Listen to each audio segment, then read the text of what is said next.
과학기술 지문에 관한 거니까 소단원 학습 바탕 먼저 보도록 할게요. 원리 이해, 과학기술 분야의 글 읽기의 필요성. 그렇지, 우린 과학기술 없이 살 수 없으니까. 인류가 현대 문명을 이룩하는 데 지대한 역할을 했습니다. 과학기술은 양면성, 두 가지의 속성을 동시에 지니고 있대요. 어떻게? 인간의 삶에 도움을 주기도 하고, 문제를 유발하기도 하고, 모든 사람들의 기본적인 소양이 요구됩니다. 과학 없이 못 사니까. 문제를 유발하기 때문에 그러한 문제를 해결할 수 있게 우리의 인류를 위험에 빠뜨릴 수도 있으니까 과학기술에 대해서 알고 글은 읽어봐야 한다. 라는 것들. 밑에 필요성. 과학기술 지문을 읽어두면 과학기술에 대한 지식과 이해를 제공합니다. 지식과 이해를 제공합니다. 아, 정보 전달해준다는 얘기구나.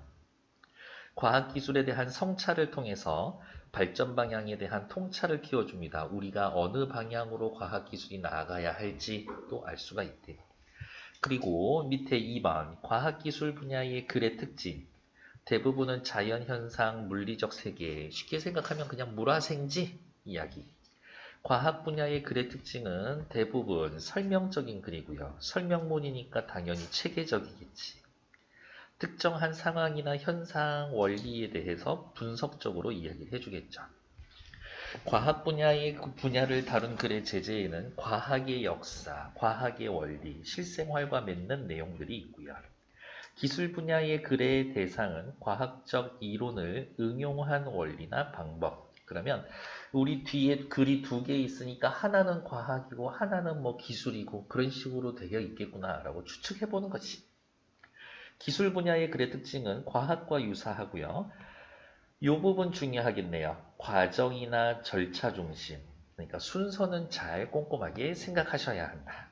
기술 분야를 다루는 글의 제재, 다양한 기술의 작동 원리를 설명하는 등 이러한 것들은 체크해 봅시다. 밑에 나와 있는 3번 과학기술 분야의 글 읽기 방법. 첫 번째는 단어의 뜻, 용어의 뜻을 알아야 합니다. 용어와 개념의 이해에 유념해야 되겠고요. 모르는 용어나 개념이 나오면 사전이나 전문 서적을 활용해야겠지. 설명 대상과 논제를 파악하고 얘가 나한테 설명하려는 게 뭘까?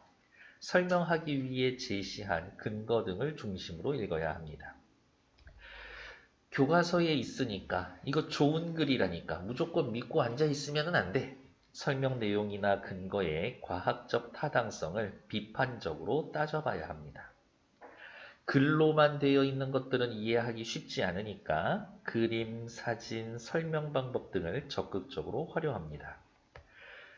개념의 원리의 적용 가능성이나 한계 등도 검토해 보아야 합니다. 이거 다 맞는 이야기인가? 꼭 다 믿으면 안 된다. 교육과정에서의 가장 강조하는 것 중에 하나가 비판적 읽기에 해당되는 거니까. 자, 옆에 문제 그냥 같이 볼게요. 과학 분야의 글은 자연현상이나 물리적 세계를 대상으로 하기 때문에 객관적인 진리 추구를 목적으로 합니다. 과학 분야의 글은 대부분 설명적인 글로서 그 글이 어떻게 처음, 중간, 끝, 머릿말, 본문, 맺은말 등 구성은 체계적으로 되어 있고 내용은 자세히 내가 조각조각 내서 알려주겠다. 분석적인 경우가 많다. 밑에 2번 과학기술 분야에서 주로 다루는 내용과 거리가 먼 것은 물리 얘기하겠죠. 물리, 생명현상, 자연과학의 발달, 괜찮아. 기술의 작동 원리는 과학 분야가 아니라 기술 분야겠지. 이런 애매한 문제가 어딨나. 일단 답은 4번. 5번 과학이 실생활에서 활용되는 예 이렇게 되어 있고요. 2번 문제는 절대 나오지 않겠네. 3번 과학 분야 글과 비교할 때 누구의 과학 분야 말고 기술 분야에서 조금 더 강하게 드러나는 건 작동 원리에 대해서 이야기해 줘야 되니까 과정. 그러면 옆에다가 이렇게 화살표 해서 과정 해보면 되겠죠. 4번 과학 분야 글 읽기 방법으로 적절하지 않은 것. 용어와 개념 정확히 알아야 되겠죠. 자료를 활용하면서 읽어야 되겠고 화제에 관한 자신의 주관에 따라서 소신 있게 읽는다. 소신을 갖는 거는 주장하는 글을 읽을 때 나는 이 생각과 다른데 이런 거지. 에이, 과학 기술 분야의 지문도 비판하라면서요. 그 비판은 글의 설명 방법이 적당한지 명료하게 표현하고 있는지 이러한 것들을 비판하는 거지. 주관에 따라서 뭐 내 주관에 따라서 나는 이런 이론 믿지 않는다고 F는 MA 이런 게 변하나? 그러지는 않을 거거든. 그래서 답은 3번. 다음 페이지. 오늘 원래 모의고사 하나 하려고 했었는데 그냥 예상은 했거든요. 뒤에 네트워크는 힘이 세다도 할 것이다 라고 예상은 했었는데 오늘 그냥 요거 두 개 천천히 확인하는 식으로 할게요. 원자 모형의 변천 과정. 이 글은 톰슨의 원자 모형에서 러더퍼드의 원자 모형을 거쳐 보어의 원자 모형에 이르기까지 과학적 가설을 검증하고 새로운 가설을 제기하는 과정을 반복해서 과학이 발전해 나가는 모습을 보여줍니다. 톰슨이라는 사람이 처음에 원자 모형을 개발했는데 문제가 좀 있어. 러더퍼드가 그거를 보완했고 거기도 조금 한계가 있는데 그래서 현재 쓰고 있는 보어의 원자 모형이 어떻게 나타나게 된 건지. 과학기술이 발달하기 위해선 기존에 있었던 이론을 의심하고 새로운 가설을 내세우고 그거를 증명해 나가는 과정이구나를 보여주는 설명문. 설명문이고요. 설명적이고 논리적이고 통시적이래요. 통시적이다라는 말은 무슨 말이에요? 시간의 흐름에 따라서 어떠한 대상의 변화 과정을 설명합니다. 대상의 변화, 발달 과정을 설명하는 것, 그거를 통시적이라고 이야기하죠. 시간의 흐름에 따라서 대상의 변화 과정을 설명한다. 통시적. 한자는 되게 쉬워. 시간을 통과하면서, 시간의 흐름에 따라서. 이 글은 가설의 제시와 이에 대한 비판을 통해서 새로운 가설을 제시합니다. 이 단어 중요해요. 가설의 제시와 이에 대한 비판. 이 단어 꼭 기억해 둘게요. 그리고 이에 대한 비판을 통한 새로운 가설을 제시를 반복을 통해서 과학이 발전되는 과정을 원자 모형의 변천 과정을 예로 들어서 통시적으로 설명하고 있습니다. 과학기술이 발전되는 과정은 이렇습니다를 원자 모형이 변하는 과정을 예를 들었다. 예를 들어서. 제재는 원자 모형이고요. 주제는 원자 모형의 변천 과정을 통해 본 진짜 중요한 말은 이거죠. 과학의 발전 과정. 이 말이 중요한 말이다. 원자 모형이 변했다라는 것도 중요하지만 톰슨이 처음 원자 모형을 제기한 이후 새로운 실험 증거를 바탕으로 러더포드의 원자 모형이 제안이 되고 이후 보어의 원자 모형이 제시되면서 다시 과학이 발전하는 과정을 보여주고 있다. 톰슨, 러더퍼드, 보어. 특징. 원자 모형이 변화되어 온 과정을 그러네 시간의 흐름에 따라서 말을 바꿔 쓰고 있죠? 그럼 우리는 밑에다가 또 쓸 수 있지. 시간의 흐름에 따라서 통시적으로. 그러니까 시험 문제는 뭐 나오겠어요? 윗글의 내용 전개 방식과 유사한 것 찾기 1, 2, 3, 4, 5번 통시적인 것 혹은 윗글의 특징으로 알맞은 것은 알맞지 않은 것은 할 때 통시적이라는 단어는 꼭 등장해 줄 거다. 각 원자 모형이 탄생하게 된 근거와 이 부분이 또 중요하죠. 그 근거와 한계를 밝히고 있다. 그래서 우리가 시험 문제에서의 주목해야 할 거는 톰슨과 러더포드 원자 모형의 한계가 뭔가 그게 중요한 거예요. 그러니까 걔네들은 좀 외워두셔야지. 구성, 머릿말에선 원자 이론의 대두 배경을 제시하고 원자 이론이라는 게 왜 나타났을까? 다음 본문에서는 톰슨, 러더포드, 보어의 원자 모형 이론을 설명한 이후 맺은말에서는 다시 밑줄 뭐라고 과학의 발전 과정을 요약해주고 있습니다. 머릿말. 모든 물질의 구성 단위인 원자를 설명하기 위해서 원자 모형이 제안이 됐습니다. 원자 모형에다가 네모. 그리고 모든 물질의 구성 단위인 원자를 설명하기 위해서 원자 모형이 어떻게 대두된 원자 모형이 나타나게 된 배경.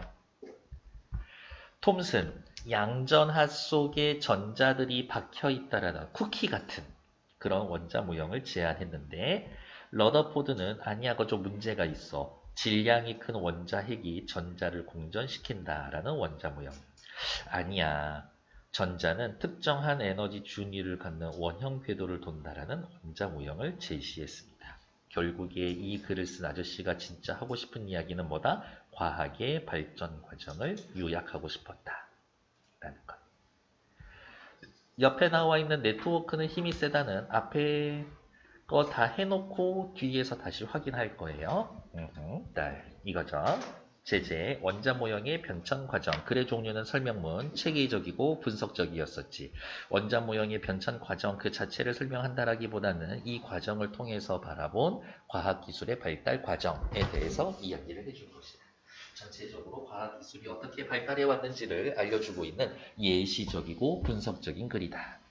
왼쪽에 잠깐 볼게요. 소단원 포인트. 우리는 어디에 집중해야 되냐? 과학자들이 제안한 원자 모형을 순차적으로 파악을 해라. 시간 순서대로 파악하라는 거죠. 그러면 우리 옆에 사람 이름만 쓰자고. 뭐라고? 톰슨, 러더포드, 보어. 과학자들이 어떤 근거를 바탕으로 각 원자의 모형을 주장하고 있는지 파악합니다. 주장하는 것 and 더하기 그 이전 이론을 비판하는 내용. 어떠한 점에 대해서 비판하고 있는가. 어떠한 문제점을 지적하고 있는가. 얘네들도 확인해야 한다.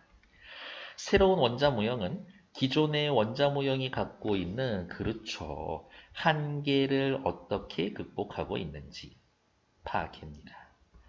정답수씨 어쩌고 저쩌고 패스. 밑에 교과서의 날개 질문. 요거는 지문을 읽어봐야 풀 수 있는 거고요. 그 다음에 오른쪽 페이지에 있는 교과서 날개 지문도 역시 읽어봐야 풀 수가 있죠. 자, 본격적으로 이제 본문 들어가도록 할게요. 어디 있을까? 너무 키웠네. 시작해봅시다. 머릿말. 우리 인간을 포함하여 생물체이건 무생물체이건 간에 원자로 이루어지지 않은 것은 없다. 생명체든 무생명체든 지구상에 존재하는 세상에 모두 존재하는 것들은 원자로 이루어져 있다. 이루어져 있다. 원자로 구성되어 있다. 그러니까 원자 모형을 이해하는 게 중요하다. 그래서 화학뿐만이 아니라 물리학, 지구과학, 생물학 등 과학은 원자의 개념이 없이 성립하기는 어렵다. 앞에 부분에 원자로 이루어져 있습니다. 그래서 라는 말을 통해 알 수 있듯이 문장 두 개의 관계가 인과 관계로 구성되어 있다. 원인과 결과. 이 세상의 모든 것은 원자로 이루어져 있다라고 하는 리처드 파인만의 말은 이것을 잘 보여준다라고 볼 수가 있다. 여기에서의 이것의 내용은 뭐예요? 이 부분이죠. 화학뿐만이 아니라 물리학, 원자 개념 없이 성립하기 어렵다라는 것을 보여줍니다. 이에 해당되는 말 찾으세요 하면 요만큼 찾으시면 되겠지. 다음, 리처드 파인말의 말을 큰 따옴표를 활용해서 뭐 하고 있다? 인용하고 있다. 인용. 인용을 통해서의 얻고 싶은 효과는 뭐예요? 내 생각이 맞습니다. 자신의 근거로 삼고 있는 거지. 그렇다면 원자란 무엇인가 질문하고 그것에 대해서 대답을 해줄 거죠. 그러니까 또 내용 전개 방식 뭐 쓰여 있다? 문답. 그렇다면 원자는 무엇인가? 사람들은 아주 오래전부터 원자에 대해 연구해 왔다. 원자에 대한 연구는 역사가 깊다. 그리스 철학자 데모크리토스는 물질은 아주 작고 단단하며 눈에 보이지 않는 알갱이로 이루어져 있다라고 보았고 이 알갱이를 원자라고 불렀습니다. 원자의 정체가 뭐예요? 라고 물어보면 물질을 이루고 있는 눈에 보이지 않는 알갱이 이것을 원자라고 이야기를 했다. 어쩜 이렇게 지금으로부터 한 2500년 전에 벌써 이런 생각을 할 수 있었을까? 시간이 지난 후, 오케이. 시간이 지난 후, 꼬불꼬불 밑줄. 그리고 또 밑에다가 뭐라고 쓸 거예요? 통시적이다. 19세기 들어서 돌턴은 물질은 더 이상 쪼갤 수 없는 입자들이 모여 이루어져 있다라는 근대 원자설을 주장하고, 그러면 이렇게 생각해야 되겠네. 원자에 대한 개념을 처음 이야기한 사람은 데모크리토스. 그 다음 근대적인 원자설을 주장한 사람은 돌턴. 조금 차이가 있죠. 그래서 그 정도는 좀 구분해주자 라는 것. 데모크리토스가 말한 원자라는 용어를 그대로 사용을 했습니다. 그러다가 19세기 말과 20세기 초에 이제 최종적으로 나달락 정리할게요. 나달락은 처음에서 끝까지 쭉 글이 전개되면서 무어서 시간 순서에 따라서 내용을 전개하고 있다. 시간 순서에 따라서 내용을 전개하고 있다. 근대 원자, 그러다가 19세기 말과 20세기 초에 원자를 구성하는 기본 입자들의 실체가 밝혀지기 시작하면서 원자를 설명하기 위한 원자 모형이 만들어졌습니다. 그러면 요만큼 또 괄호해 놓을까요? 원자를 구성하는 기본 입자들의 실체가 밝혀지기 시작하면서 원자 모형이 만들어지게 된 계기. 원자 모형이 만들어졌습니다. 원자 모형은 왜 만들어졌습니까? 원자를 구성하는 기본 입자들의 실체가 밝혀지기 시작하면서부터. 여기까지 머릿말. 물질의 구성 단위인 원자를 설명하기 위해서 원자 모형이 제안됐습니다. 물질의 구성 단위인 원자를 설명한다. 원자 모형이 제안된 계기 정도가 되겠죠. 다음 본문 또 하나 보러 갈게요. 원자를 구성하는 입자들 중 가장 먼저 실체가 밝혀진 것은 질량이 가장 작은 전자였었다. 그러면 우리 이제 생각할 수가 있겠는데요. 세상을 구성하고 있는 가장 작은 물질이 원자는 아니야.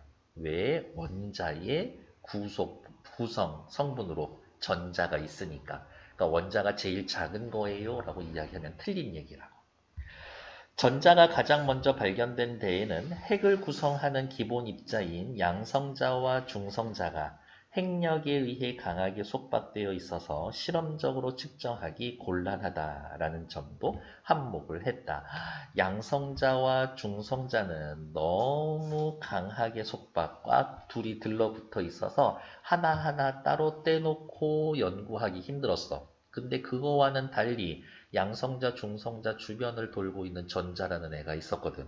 걔는 혼자 다니니까 연구하기 쉬웠었던 거지. 1897년 톰슨이라는 아저씨 이제 나오기 시작하죠. 원자 모형에 대한 것. 음전하를 가진 전자를 발견했습니다. 마이너스래. 전자는 음전하를 가지고 있다. 전자는 음전하를 가지고 있다. 그런데 원자가 전기적으로 중성이라는 점을 감안했을 때에는 그 속에는 양전하를 가진 물질도 포함되어 있어야 한다. 원자라고 하는 애가 요만큼이 있어. 요만큼이 원자가 있어. 근데 음전하를 띠는 전자 애들이 있어. 전체적으로 얘네들은 중성을 띄어야 되는데 그러면 음전하가 2개 있으면 양전하 2개가 또 있어줘야 되거든. 그런데 원자가 전기적으로 중성이라는 점을 감안했을 때 그 속에는 양전하를 가진 물질도 포함되어 있어야만 했다. 그러나 당시에는 원자의 구성 요소이면서 양전하를 가진 존재는 아직 발견되지가 않았었다. 그래서 톰슨은 마치 쿠키 속에 박힌 건포도처럼 비유적으로 원자 내부에 구름처럼 퍼져 있는 양전하 속에 음전하를 띤 전자가 박혀 있다라는 원자 모형을 주장하였다. 왼쪽으로 올게요. 톰슨의 원자 모형. 쿠키 속에 박힌 건포도처럼. 그러면 여기 이 원자가 전체적으로 쿠키야? 원자가 쿠키지. 그리고 이러한 전자를 뭐라고? 건포도에다가 비유를 했었던 거죠. 전자가 마이너스라는 거는 알 수 있어. 그러면 여기 빨간색 얘네들은 전부 다 양전하를 띈 거였겠구나 라고 확인을 해 놓은 거죠. 이 이론에서의 봤었을 땐 어떻게 해요? 원자가 있다. 그 원자 안에 양전하와 음전하가 있다. 그런데 쿠키처럼 박혀 있다. 라고 이야기했으니까 이 음전하는 원자 내부를 구성하지만 움직임이 없이 이렇게 쓸까요? 움직임이 없이 고정되어 있는 형태다라고 톰슨은 생각한 거지. 근데 우리 이미 알고 있잖아요. 전자 엄청 뺄뺄거리고 돌아다니고 있는 거. 톰슨의 제자 러더포드는 우리 스승님이 하신 이야기니까 전부 다 맞는 얘기인가 보다.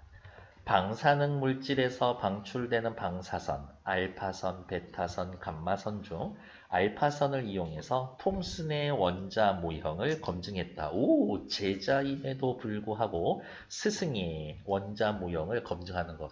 우리 선생님이 하신 이야기가 맞나? 우리 교수님이 한 얘기가 맞나? 라고 이야기를 하죠. 밑에 설명 나와 있는 걸 보면 러더포드는 아이러니하게 톰슨 원자 모형을 검증하는 과정에서 톰슨 원자 모형의 한계를 발견했다. 톰슨이 이렇게 주장을 해놨으니까 맞는 얘기겠지. 내가 증명해 보이겠어. 라고 시작했는데 어머, 오히려 한계를 발견하게 되었었다. 일단은 요게 또 포인트가 되는 거겠죠.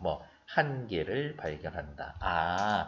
과학기술의 발달은 기존에 있었던 이론의 한계를 찾아내고 그 한계를 보완하는 새로운 이론을 만들어내는 거구나. 이 얘기죠. 그는 금으로 된 얇은 막에 알파선을 충돌시켰다. 알파선은 전자보다 8000배나 무거우므로 톰슨의 원자 모형에 의하면 알파선은 전자와 충돌하더라도 거의 휘어지지 않을 것이라고 예상했다. 하지만 우리는 알죠. 이 예상이 틀릴 거라는 것. 자, 어디에 있을까? 이 부분 또 이렇게 체크할까요? 톰슨의 원자 모형에 의하면 알파선이 전자와 충돌하더라도 거의 휘어지지 않을 것이라고 판단하는 근거는 뭐예요? 톰슨의 원자 모형에 따르면 톰슨의 원자 모형에 의하면 알파선 휘어지지 않아야 되는데 8000배나 무거우니까 여기 이런 책상에 파리 한 마리가 와서 부딪힌다라고 해서 책상이 움직이진 않을 거잖아요. 그러나 실험 결과는 예상과 많이 달랐다. 그러니까 무슨 말이에요? 알파선과 전자가 충돌했었을 때 알파선이 휘어야 된다는 건데 대부분의 알파선은 휘어지지 않고 직진을 했지만 몇 개는 전자와 충돌했다라는 것만으로는 도저히 설명할 수가 없는 큰 각도로 휘어져 나왔습니다. 밑에 톰슨의 원자 모형으로 설명할 수 없는 실험값 한계 그리고 괄호 해놓고 옆에 이러면은 안 되는데 라면서 예상 결과와 다르다. 예상 결과와 다름.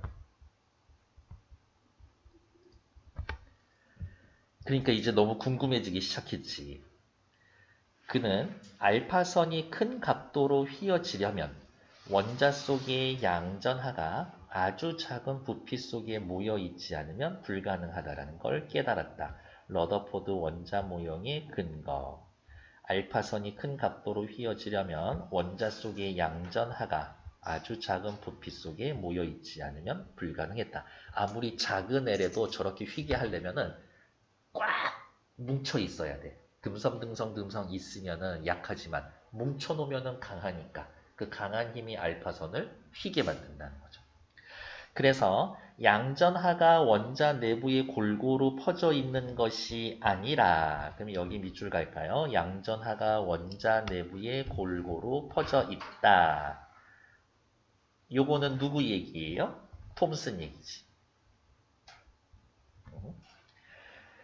원자 핵이라고 하는 중심부에 뭉쳐 있다라고 결론을 지었다. 원자 핵이라고 하는 중심부에 뭉쳐 있다. 러더포드의 생각.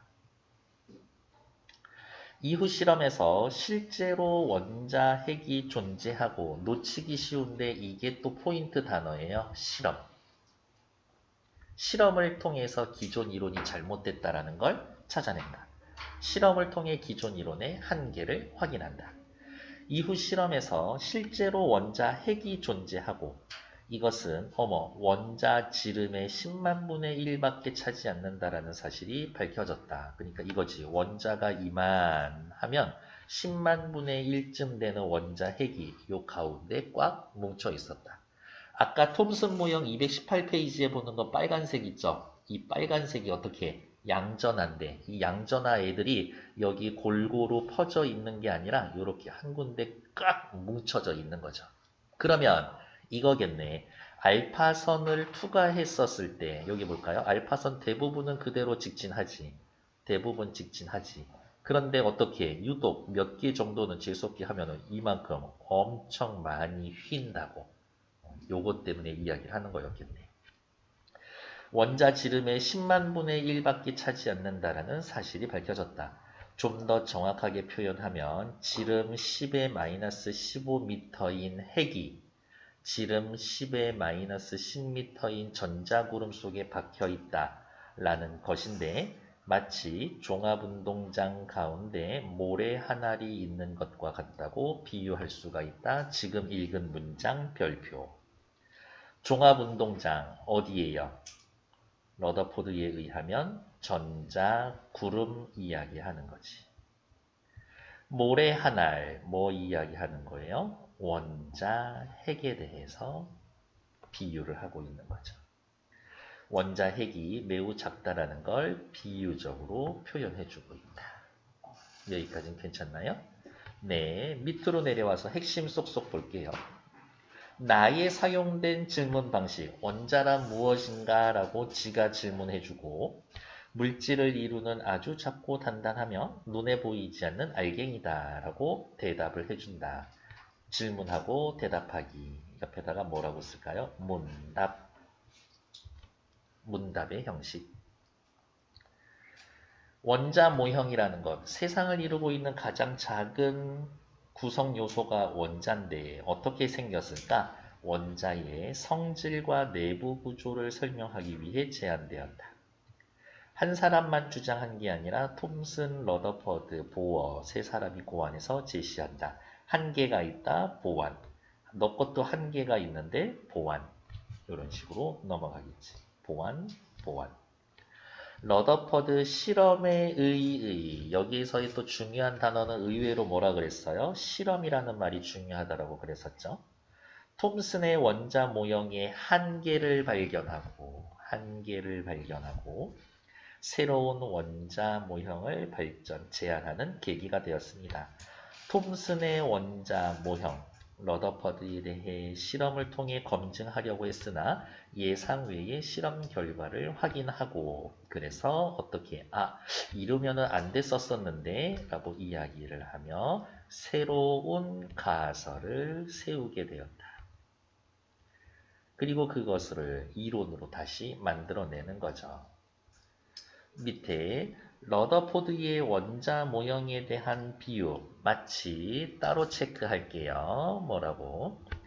종합운동장 가운데 모래 한 알이 박혀 있는 것과 같다. 커다란 전자구름 속에 모래 한 알이 박혀 있다. 아주 작은 핵이 박혀 있다.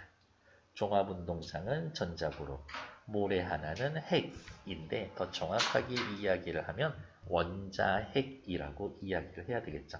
아주 작은 원자핵이 박혀 있음을 의미합니다. 여기까지는 괜찮은가요?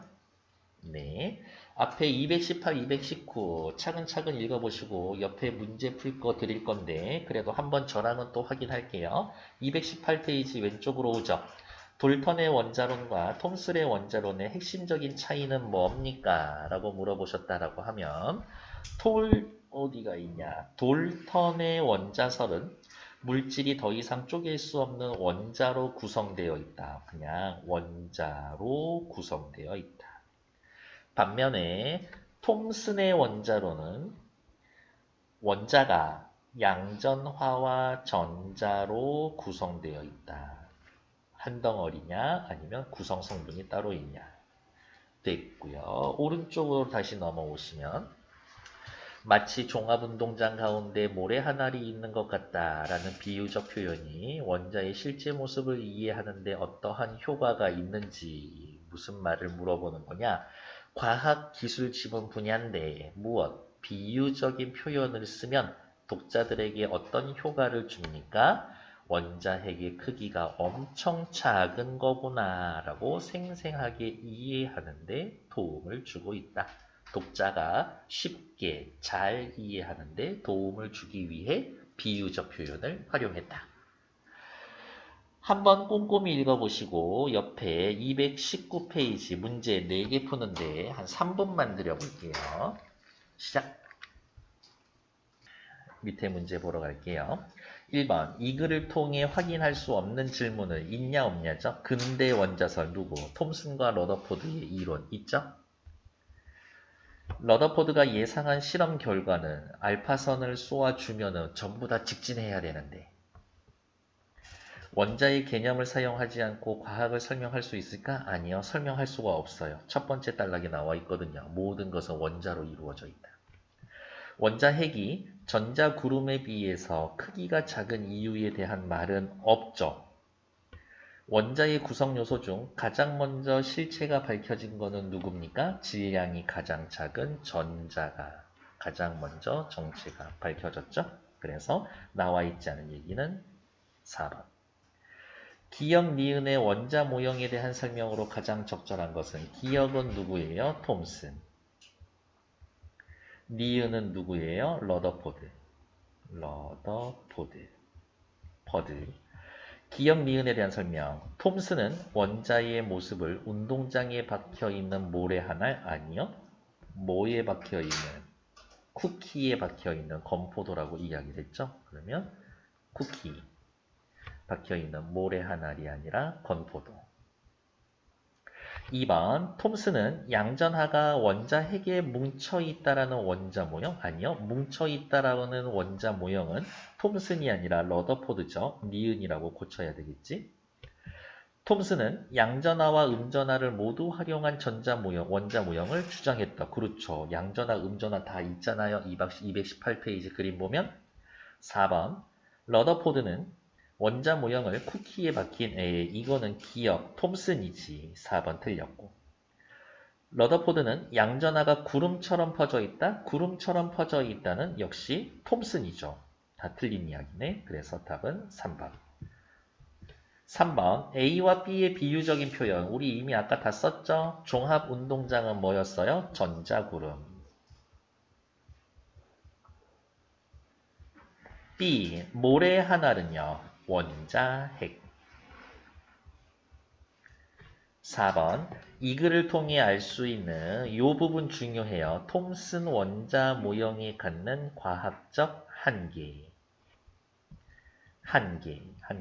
러더포드의 실험 결과 금박에 알파선 쬐어준 것, 50자 내외로 쓴 것, 띄어쓰기를 포함해서 뭐라고 쓰시면 돼요? 톰슨의 원자 모형은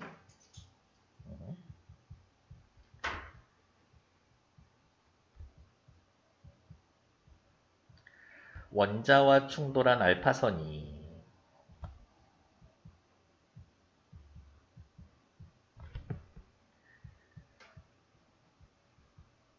큰 각도로 휘어지는 현상을 설명할 수 있었다, 없었다? 없었다. 이러한 휘어지는 현상을 설명하지 못했다. 이렇게 체크해 놓을게요. 내 이론대로라면 얘는 휘면 안 되는데? 휘면 안 되는데? 얘는 왜 휘고 있지? 뭐 이러한 느낌? 다음 페이지 넘어갈게요. 한 장만 더 넘겨봅시다. 220페이지에서 뭐 볼 수 있는 거 있을까요? 그러네요. 여기 있네요. 원자 모형의 변천 과정이라고 해놨었을 때. 그러면 또 이렇게 확인해 봅시다. 얘네들은 종합 운동장. 러더포드의 이론이니까요. 그리고 얘 원자 핵이죠. 원자 핵은 종합 운동장 안에 있는 모래 하나 같은 것이다. 이렇게 비유해 놓을게요. 쿠키 속에 박혀 있는 건포도 종합운동장에 있는 모래 하나. 요 정도. 됐고, 밑에 러더포드 아저씨 이렇게 생기셨습니다. 그 다음, 이제 우리가 교과서에서 보는 원자 모형 여기 밑에 있죠? 보어의 원자 모형이라고 되어 있고요. 오케이. 하지만 보어의 원자 모형이라고 정확히 전부 다 꼭 또 맞고 그런 거는 아닐 거예요. 시작해 봅시다.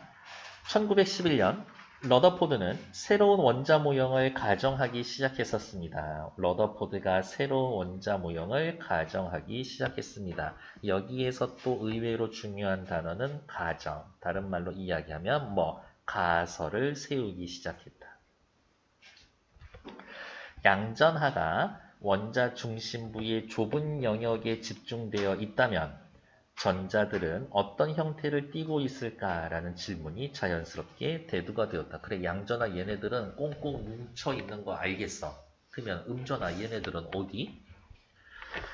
만약 전자들이 톰슨 원자 모형처럼 이곳저곳에 분포되었다면 양전하를 띤 원자핵이 잡아당기는 전기력 때문에 원자핵 쪽으로 이동할 거고, 그러면 원자들은 즉시 쪼그라들 수밖에 없을 것이다. 그래서 결국 러더포드는 태양이 행성을 공전시키듯 질량이 큰 원자핵이 전자들을 공전시킨다라는 이론을 제시했다. 다시 읽을게요.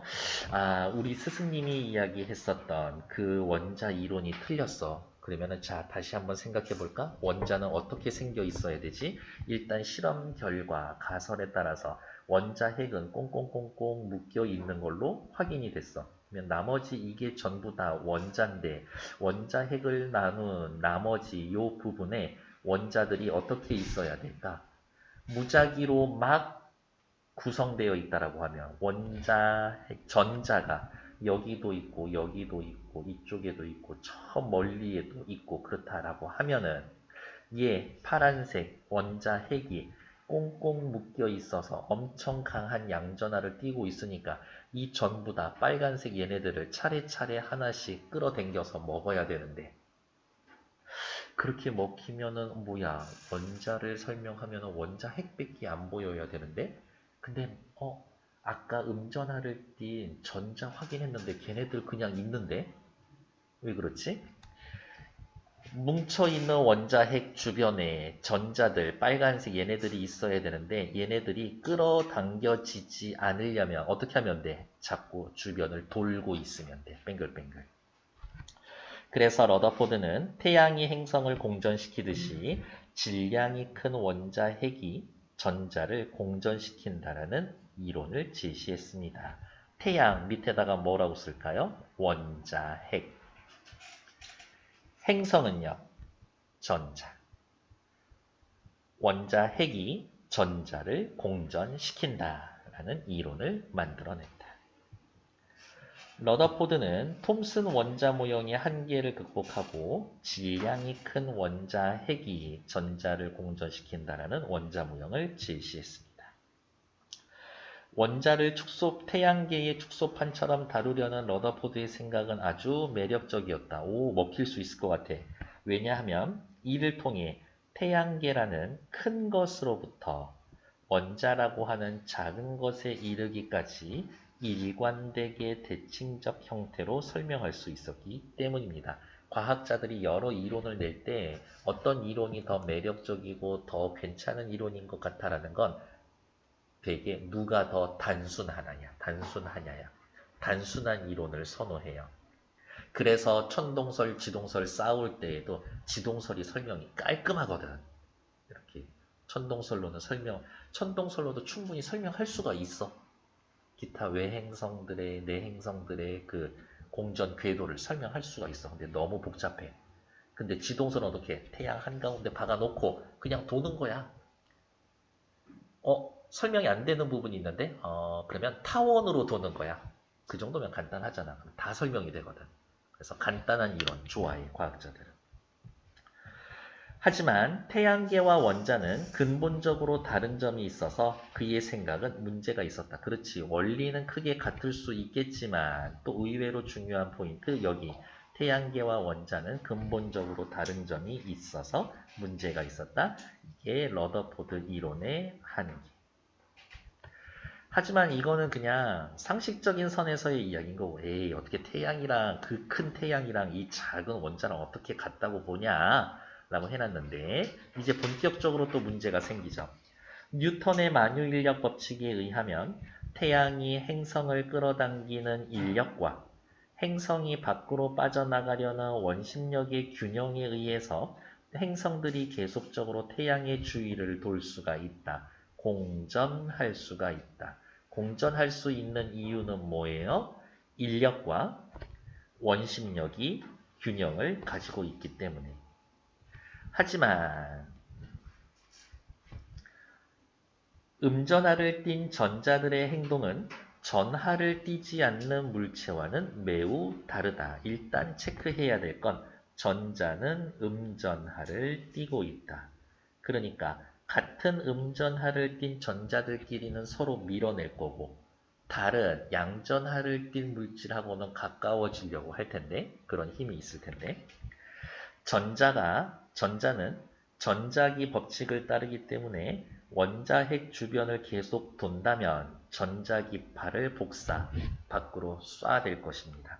계속 돌고 있으면, 움직임이 있으면 전자기파를 만들어낼 겁니다.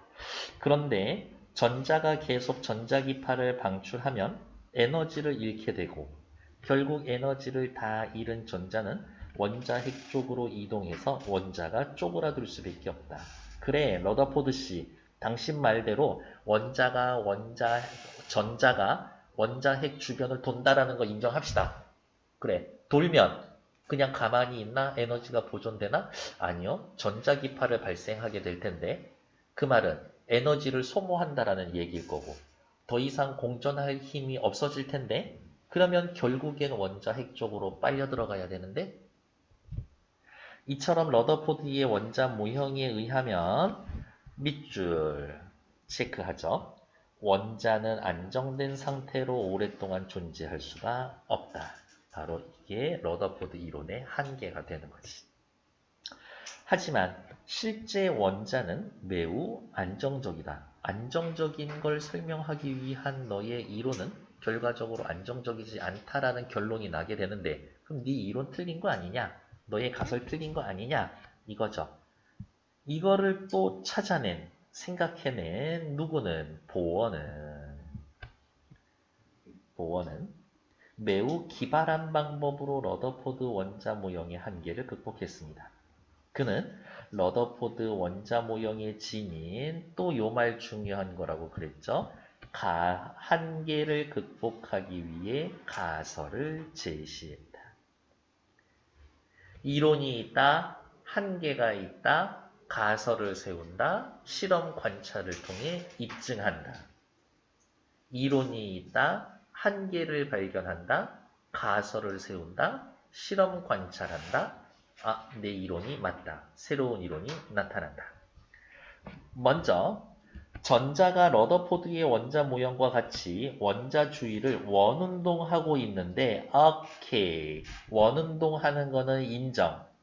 이때의 전자는 무질서하게 운동하는 게 아니라 특정한 에너지 준위를 갖는 원형 궤도, 즉 전자 껍질에 따라서 핵 주위를 돈다라는 겁니다.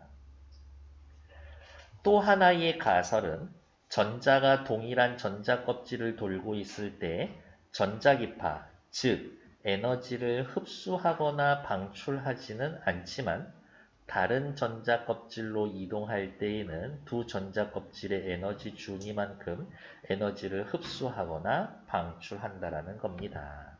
그러니까 옆에 걸로 다시 올게요. 이러한 식으로 보어의 원자 모형은 원자 핵이 있고 전자가 돌고 있는데 어떻게? 일정한 원 궤도를 향해서 돌고 있습니다. 무엇을 따라서? 껍질을 따라서 돌고 있는 것이다. 이 코스에 따라서 계속 움직이고 있으면 에너지를 방출하거나 흡수하는 등 에너지의 변화는 없지만 얘가 밑에 층으로 내려오거나 얘가 위에 층으로 올라갈 때에는 에너지가 변한다고. 그러니까 지길 가고 있을 때에는 에너지 변하지 않지만 어떻게? 에너지의 여기 층이 다릅니다. 준위를 이동할 때에는 에너지를 흡수하거나 방출한다고. 그렇게 얘기를 하고 있는 거네요. 이러한 가설로 만들어진 보어의 원자 모형은 러더포드 원자 모형으로 설명할 수가 없는 요게 의의 정도 되겠는데 원자의 안정성을 설명할 수 있었습니다. 그러면 또 위에다가 쓸까요? 요거는 누구의? 보어의 원자 모형의 의의. 하지만 이 점도 새로운 문제점이 발견이 되어서 이들을 해결할 수 있는 새로운 모형들이 제시되고 있습니다. 밑에 그냥 한번 읽어볼게요. 보어는 전자의 위치와 운동량을 동시에 알 수 있다는 가정을 했었지만 이 가정 자체가 전자의 양자역학적인 설명을 잘 반영하지 못한다는 게 대표적인 문제다. 미치겠네. 이게 무슨 말이에요? 자, 이런 거예요. 여기에 원자가 있어요. 원자 핵이 있고 전자가 있지. 이 전자는 분명히 자기 나름 고유의 에너지를 지니고 있을 거거든. 가만히 내비둬도 누가 신경 쓰지 않아도. 그런데 사람들이 기계에다가 무슨 원자를 때려놔 놓고 이 원자의 질량이 얼마인지 계산해내. 계산할 수 있어. 이 원자의 속도도 계산할 수가 있지. 이 원자의 에너지도 계산을 할 수가 있어. 그러려면 어떻게 해야 돼? 기계 안에 때려다 놓고 사람이 봐야지. 보기 위해서 뭐가 필요해요? 빛이라고 하는 에너지가 필요해. 얘네를 관찰하려고 하면 에너지를 쓴다고. 그럼 그 에너지를 쓰면 어떻게? 예를 들어서 얘를 기계에다 넣어놓고 빛을 쏘아서 얘네들을 관찰한다라고 이야기를 할까? 그러면 사람이 이렇게 눈으로 확인하고 있는 그 에너지 수치는 사실은 뭐예요? 다른 외부의 영향을 받은 상태의 결과값이거든. 그 고유의 값이 아니지. 그러니까 질량이나 속도, 에너지를 정확히 동시에 측정할 수가 없어. 막말로 이렇게 돌고 있었는데 이러한 식으로 관찰에 영향을 준다? 그러면 이렇게 요쯤에서 돌고 있었을 때 빛을 받으면 속도가 더 빨라질 수 있거든. 이렇게 움직이고 있는 애들을 얘가 관찰한다라고 하면 속도가 달라질 수가 있을 거거든. 얘도 빛이니까 입자일 거 아니에요. 그러면 이거에 영향을 받아서 이 궤도 자체가 틀어질 수도 있어. 그래서 너의 쉽게 이야기하면 그렇게 관찰한 값으로는 무엇? 전자의 위치와 운동량을 동시에 알 수 없습니다. 너는 알 수 있다라고 생각했지만 사실은 아니다. 라는 것들. 괜찮나요? 쉽게 생각하면은 이런 거야. 연서가 있어. 연서라고 하는 사람의 성격이 있을 거죠. 특성이 있을 거예요. 그랬는데 나를 알고 여러분들을 알게 되면 어떻게 영향을 받아서 그 이전과는 다른 사람이 되어 있다고. 저 전자가 관찰하기 위해서 빛 에너지를 쏘아주면 변하게 되어 있다라고. 그러니까 우리는 저 전자에 대해 정확히 알 수가 없어. 근데도 보어는 정확히 알 수 있어 라고 이야기했으니까. 이를 해결하기 위해 새로운 모형들이 제시되고 있습니다. 결국에 중요한 말은 이거예요. 누구누구의 원자 모형이 있다, 한계가 있다. 그러한 한계를 극복한다. 새로운 원자 모형을 제시를 한다. 요 포인트가 중요한 거예요. 그래서 아까 제가 했던 말을 정리를 하면 이거예요. 기존의 이론이 있다. 그러한 이론에 한계가 발견이 된다. 한계를 극복해낼 수 있는 새로운 가설을 세운다. 실험과 관찰을 통해서 다시 그것을 보완할 수 있는 새로운 이론을 만들어낸다. 하지만 얘도 다시 어떻게 한계가 있을 수가 있죠. 이러한 식으로 과학기술은 차근차근 발달하는 겁니다. 이런 과학기술은 이런 식으로 발달하는 거예요. 다음 200 마지막이죠. 221쪽. 이렇게 톰슨에게서 시작된 원자 모형은 러더포드를 거쳐 보어를 비롯해 수많은 물리학자에 의해 변화를 겪어왔습니다. 원자 모형은 변화를 겪어왔다. 이것은 과학이 어떻게 발전하는지를 보여줍니다. 한 과학자가 가설을 세우고 다른 과학자는 실험과 관찰을 통해서 이 가설의 한계를 밝히고 이를 바탕으로 새로운 가설을 내세웁니다. 그러면 다른 과학자가 또다시 이 가설을 비판하고 새로운 가설을 제시합니다. 이러한 식으로 과학이 점점 발달하는 겁니다. 맨 마지막 단락에서 과학의 발전 과정을 요약해서 제시합니다. 요약.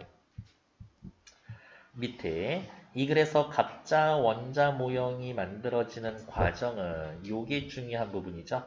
한계가 있다. 그것을 극복해낸다. 또 한계가 있다. 그것을 극복해낸다. 물론 보어의 원자의 모형도 한계가 있고 그것을 극복해내려는 새로운 이론이 나타나게 되는 거겠죠. 러더포드 원자 모형의 특징과 한계, 공전한다. 태양이 행선을 공전시키고 질량이 큰 원자핵이 전자를 공전시키는 것처럼 되게 그럴듯하고 깔끔한 설명인데 아니, 하지만 태양과 원자는 근본적으로 달라. 비유적인 거 직관적으로 확 와닿기는 한데 근본적으로 달라. 보어의 원자 모형이 있었습니다. 러더포드의 원자 이론이 맞지 않는 것을 알려내고 두 가지 가설을 제시해서 안정적으로 설명이 가능합니다. 4번 정도는 좀 외워주는 게 좋지 않을까라고 생각합니다. 보어의 두 가지 가설. 전자가 원자 모형과 같이 원자핵 주위를 원운동하고 있을 때 그래, 원운동하는 거는 오케이. 하지만 무질서하게 운동하는 게 아니라 특정한 에너지 준위를 갖는 원형 궤도, 즉 전자 껍질을 따라서 핵 주위를 돈다. 정해진 코스를 따라 돌고 있다. 가설 두 번째, 전자가 동일한 전자 껍질을 돌고 있을 때 전자기파, 즉 에너지를 흡수하거나 방출하지는 않지만 다른 껍질로 이동할 때에는 두 전자 껍질의 에너지 준위 차이만큼 에너지를 흡수하거나 방출합니다. 과학의 발전 과정은 어디냐? 221페이지 매진말을 정리해 놓은 거네요. 계속 얘기해 왔었던 거니까 이 정도는 확인해 주시면 되겠죠. 220, 221페이지 읽고 푸시는데 3분만 드릴게요.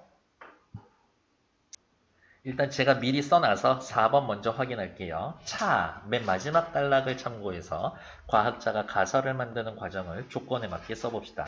과학자가 사용하는 방법 두 가지를 사용해 봅시다.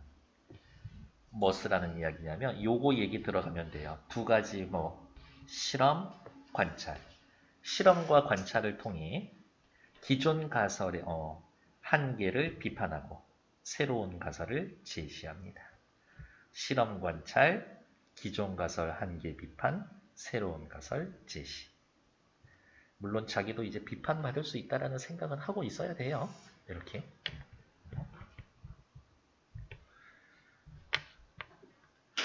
자, 또 위로 올라와서 세 문제 또 확인해 봅시다. 이 글에 대한 설명으로 이해로 적절하지 않은 것은 1번, 러더포드는 원자핵이 전자를 공전시킨다라고 보았습니다. 그렇죠? 행성의 운동은 인력과 원심력이 균형을 이룬 상태입니다. 그렇죠? 그러니까 균형을 이루었으니까 특정한 궤도를 중심으로 공전하고 있는 거지. 러더포드는 전자운동을 행성의 운동 원리에 입각해서 설명하려고 했어. 그렇지만 우리 또 씁시다. 옆에다가 하지만 어떻게 한계가 있었다. 그 그 한계는 뭐였어요? 태양계와 원자는 다르다. 태양계와 원자는 달라. 라고 하는 한계가 있었지만 어쨌든 이렇게 설명하려고는 했었다. 보어의 원자 모형은 기존 이론의 한계를 극복해 만든 법칙이로군. 딱히 기존 이론의 한계를 극복했다. 맞지? 그런데 여기 완성된 법칙, 완성된 거 아니에요. 왜? 220페이지 밑에 둘째 줄. 하지만 이 모형 역시 문제점이 발견이 됐다. 라고 이야기를 했으니까요. 5번.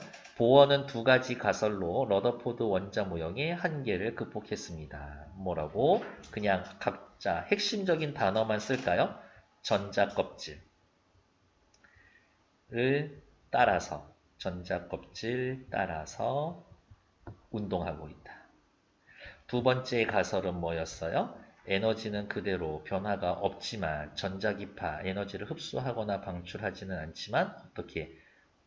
준위 차이가 있을 때에만 에너지를 흡수하거나 방출한다. 이 말이 저는 중요한 말인 것 같아요. 흡수하거나 방출한다. 에너지가 줄어들 수는 있어. 하지만 흡수해서 다시 원상태로 돌아올 거야. 그래서 전체적으로는 안정된 상태를 유지하게 되어 있다. 이런 거겠죠. 2번이죠. 차의 내용을 참고할 때 과학의 변천 과정을 제시하는 글을 읽을 때 독자의 가장 적절한 것은 바로 답 찾을게요. 2번. 각 이론의 한계를 극복하는 과정의 타당성을 판단하면서 읽는다. 얘가 진짜 올바른 근거를 대고 있는지. 3번 기억 동그라미. 그의 생각에는 문제가 있었습니다. 여기에서의 그는 누구예요? 러더포드죠. 러더포드의 생각에는 좀 이유가 있었습니다. 러더포드의 이론에 한계가 있었습니다. 우리 1번에 3번에서 슬쩍 지나갔죠? 러더포드의 한계, 태양계와 원자는 서로 달라. 이거 찾으면 됐었죠? 3번의 답은 몇 번? 1번. 원자와 태양계는 근본적으로 다른 부분이 있습니다. 다음 페이지 넘어갈게요. 네. 원자는 안정된 상태로 오랫동안 유지할 수 없다고 그게 한계를 가지고 누구의 한계요? 네, 원자는 안정적인 상태로 오랫동안 유지. 나쁘지 않은데 러더포드의 이론에 따르면 안정적인 상태를 유지할 수 없음. 괜찮아. 다음 224페이지. 다음은 한 학생이 이 글을 읽으면서 읽었었던 톰슨의 원자 모형에 관해 정리한 겁니다. 누구 거? 톰슨 거. 러더포드와 보어의 원자 모형을 정리해 봅시다. 원자 모형. 톰슨의 원자 모형은 실험을 통해서 원자 속에 음전하를 지니고 있는 전자가 있음을 발견해냈습니다. 원자는 전기적으로 중성이다. 전자가 음전하니까 그러면 양전하를 띠고 있는 누군가가 있어야 되는데 라고 생각했겠지. 원자 내부에 양전하가 골고루 퍼져 있고 양전하가 있고 전자가 쿠키 속의 건포도처럼 박혀 있을 겁니다. 그런데 러더포드는 이렇게 생각했죠. 알파선이 전자의 질량보다 8000배나 무거운데 전자와 충돌하도 거의 휘어지지 않아야 돼. 대부분의 알파선과 달리 몇 개의 알파선이 큰 각도로 휘어집니다. 이거는 누구의 이론과 톰슨의 원자 이론과 대립되는 근거가 되는 거지. 이거 휘면 안 되는데 톰슨식으로 생각하면 휘면 안 되는데 그래서 러더포드가 주장을 했다. 양전하가 원자 중심부에 뭉쳐있는 원자 핵이 있다. 전자가 이 주위를 돈다. 태양계와 비슷할 것이다. 하지만 태양계와 원자는 근원적으로 다르죠. 그래서 러더포드의 원자 모형을 보완한 보어의 원자 모형. 가설을 두 가지 세웠습니다. 외우는 거는 오늘 집에 가서 하시는 거고 어쩌고 저쩌고. 보어의 주장. 전자는 아무 궤도에나 있을 수가 없고 특정한 에너지 준위를 갖는 원형 궤도에 따라서 핵 주위를 돌 것이다. 돌면서 다른 전자 껍질로 이동할 때 에너지를 흡수하거나 방출할 거다. 다음은 학생이 이 글을 읽으면서 어렵게 느꼈던 부분을 이해해 나간 과정을 정리한 겁니다. 이를 바탕으로 아래 활동을 해보죠.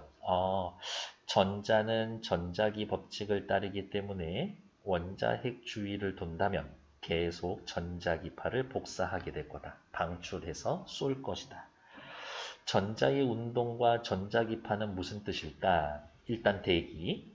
복사라는 말 뜻은 무엇일까? 단어 뜻을 모를 때에는 사전을 찾아본다. 일단 오른쪽 나머지 두 개는 패스. 그 다음 왼쪽. 전자와 운동과 전자기파는 어떠한 관계가 있을까? 전자의 운동과 전자기파의 관계를 어떻게 인터넷에서 검색했다.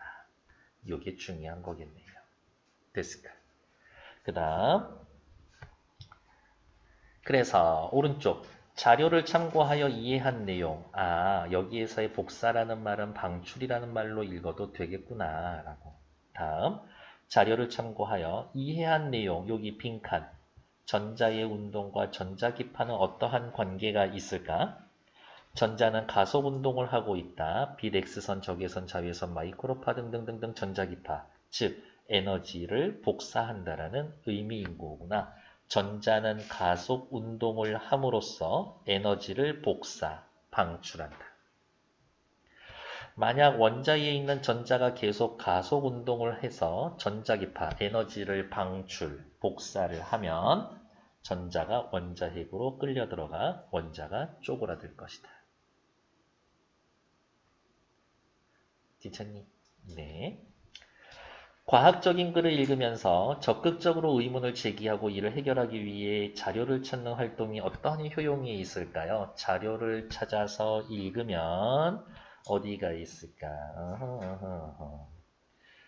이런 것들이 새로운 과학적 지식을 만들어내는 기초적인 활동인 겁니다. 궁금할 때 의문을 제기하고 자료를 찾아보는 것 자체가 거창한 것 같지만 새로운 과학 지식을 만들어내는 기초 활동일 겁니다. 다음은 원자 모형의 변천 과정을 나타낸 겁니다. 아래 활동을 해봅시다. 이 말을 하고 싶은 거죠. 이론이 있다. 한계를 극복하고 새로운 이론을 만들어낸다. 한계를 극복하고 새로운 이론을 만들어낸다. 물론 이렇게 새롭게 한계를 극복하는 과정에선 기존 이론의 한계를 확인하고 실험 관찰, 가설을 세우고 증명하고 그런 단계가 있겠지. 톰슨의 원자 모형과 러더포드 원자 모형에 각각 어떠한 한계가 있습니까? 톰슨의 원자 모형은 요거죠. 몇 개의 알파선이 매우 큰 각도로 휘어지는 현상을 설명하지 못했다. 러더포드의 원자 모형, 원자가 네 이론에 따르면 원자는 쪼그라들어야 하지만 실제 원자는 안정적이고 그 형태를 유지하고 있다. 그러면 안정적이고 그 형태를 유지하기 위해서 정해져 있는 궤도를 공전하고 있는 것이다.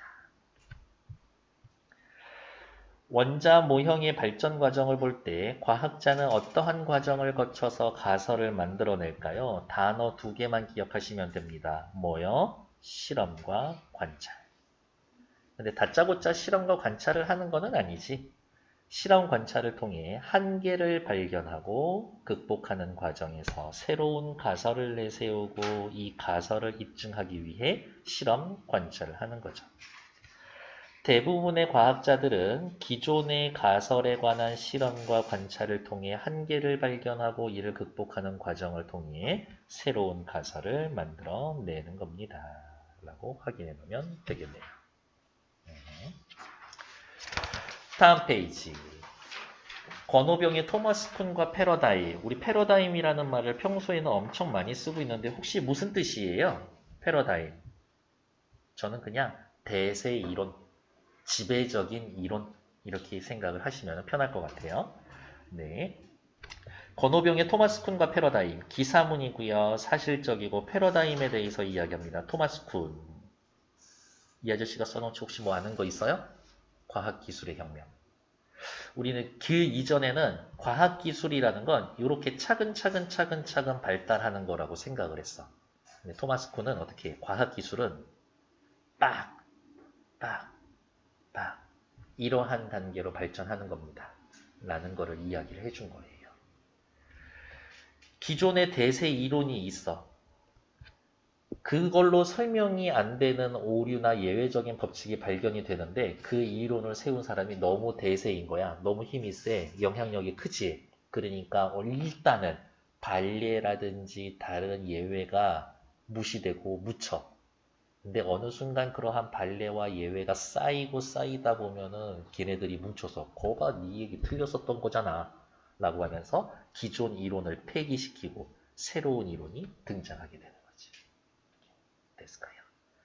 제가 자주 듣는 그 과학 팟캐스트가 있는데 거기에 서울대 교수님이 나와서 이야기하는데 과학기술은 어느 타이밍에 그렇게 발전하는 걸까요? 라고 이야기를 하면 그냥 교과서적으로 이야기를 하면은 예외나 발례가 쌓였을 때 그 사람들의 연구 결과가 축적이 되었을 때라고 이야기했는데 그 교수님이 이야기하는 건 그 기존에 있던 패러다임을 주장하는 사람들이 늙어서 죽어야 된대. 그렇지 않으면 잘 안 바뀐다고 하더라고. 의외로 과학 그 분야가 엄청 폐쇄적이고 권위를 강조한대요.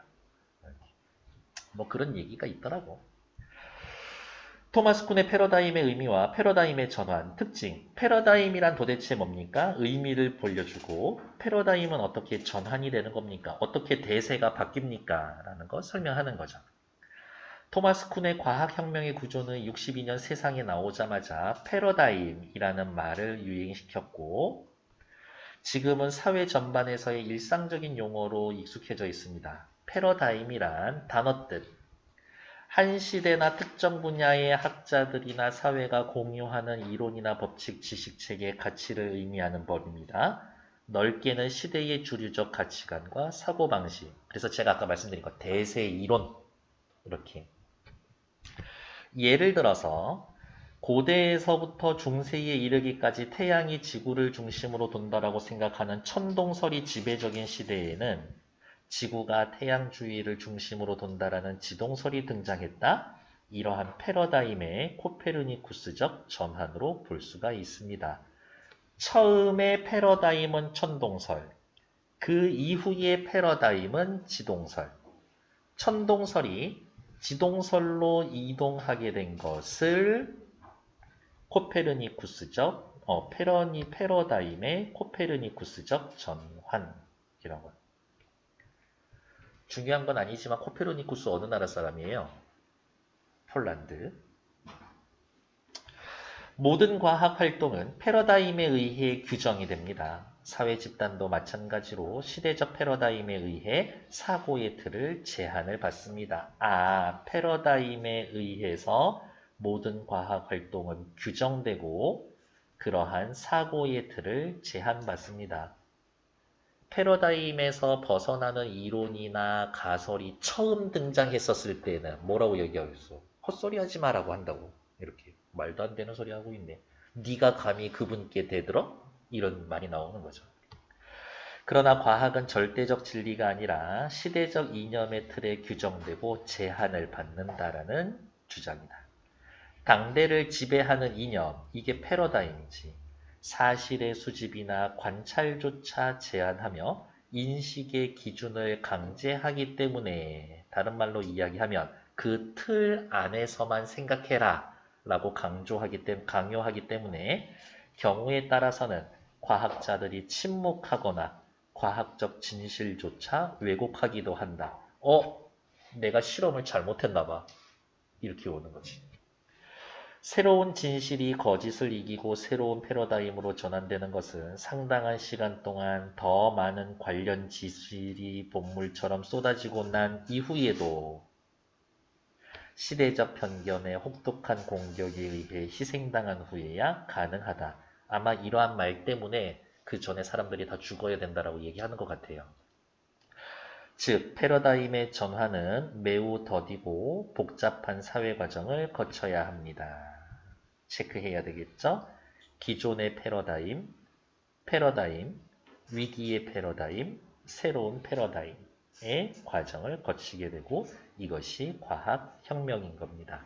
차근차근 발달하는 게 아니라 계단식으로 급격하게 발달하게 되는 겁니다.